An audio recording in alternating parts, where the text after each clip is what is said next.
Сайн байцгаана уу Герман сонирхчдаа. Өнөөдрийн хичээлээр би та бүхэндээ герман хэлний артикл буюу ялгац гишүүний талаар орё. Герман хэлэнд хоёр төрлийн ялгац гишүүн байдаг. Der bestimmte артикл буюу тодорхой ялгац гишүүн, der unbestimmte артикл буюу тодорхой бус ялгац гишүүн гэсэн хоёр ялгац гишүүн байдаг бахнэ. За энэ дээр der, die, das гэдэг нь тодорхой ялгац гишүүнд ордог. Der гэдэг нь masculine буюу эр хүс, die feminine буюу эм хүүс, das ноёдхон буюу сармаг хүүсний нэр үгийн өмнө ордог артикл байна. За олон тоон дээр дандаа артикл нь die хэвээрээ байна.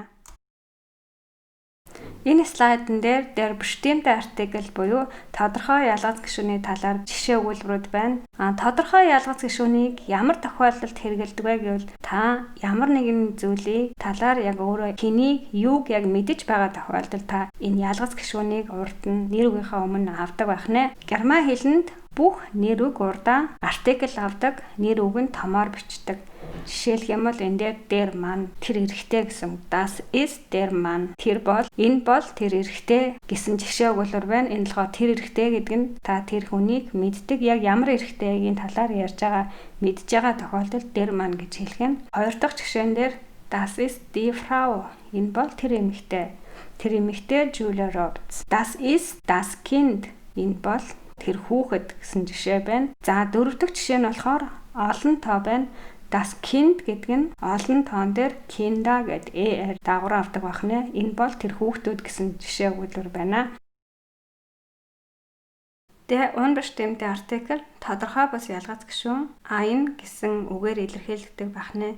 Ямар тохиолдолд энэ артиклийг ашигладаг вэ гэвэл та хин нэгний талаар ямар нэгэн зүйлийг тодорхой сайн мэдэхгүй нэг эсвэл өгүүлбэрт хамгийн анхны удаа дурдж хэлэхдээ энэ артиклийг хэрэгэлдэг байх нэ. За жишээн дээр энэ ein одоо энэ дээр нь eine болсон байна. Яагаад тийм болсон бэ гэвэл нэрлэхийн тийм ялгал дээр энэ der Mann болохоор ein болсон, die эм хүүс болохоор eine болсон, das Kind болохоор ein гэсэн энэ дээртэйгээ адилхан байна.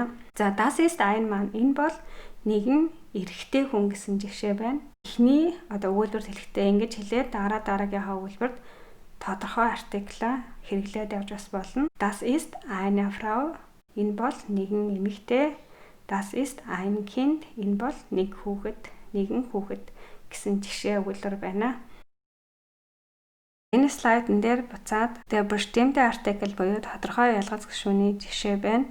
Герман хэлэнд нэр үгний өмнөх ялгац гишүүнийг танихад нэлээд хэцүү байдаг. Гэхдээ зарим нэг төгсгөлүүд таныг ямар артиклийг авах вэ гэхэд тусалж өгдөг. За энэ дээр жишээ нь der masculine буюу эр хүсний төгсгөл авдаг төгсгөлүүд нэр үгийн төгсгөлүүд байна. Жишээлх юм бол эхнийхт нь and гэсэн төгсгөлөөр төгсөн нэр өгөөд эр хүсний артикл авдаг байх нэ. Жишээлх юм бол der Präsident ерөнхийлөгч. За дараагийнх нь or der Reaktor цөмийн зэвсгийн үйлдвэр, der Motor иг гэдэг төгсгөл, der König хаан, der Hönig зүгийн бал, ich гэдэг төгсгөл нь der Reti цагаан луван, Ling der Lehrling гэдэг сурагч, Ismus ist гэсэн төгсгөлүүд дандаа der буюу эр хүсний артикл авдаг байна. Der Kommunismus der Tourist жуулчин. За энэ жишээн дээр бүтэн нэг утгатай өгүүлбэр байгаа.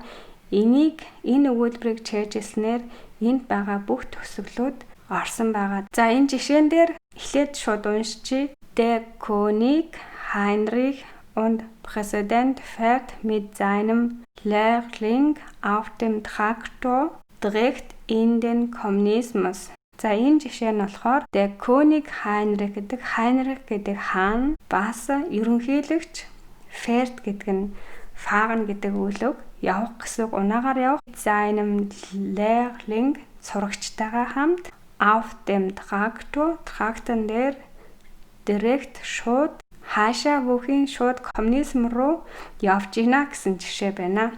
За энэ дээр болохоор би зөвхөн эр хүсний төгсгөлүүдийг оруулсан байгаа. Дараагийн видеон дээрээ би дахиад өөрчлүүлээд эр хүсний төгсгөл, эм хүсний төгсгөл, сармаг хүсний төгсгөлүүдээ дахиад жишээ аваад орно.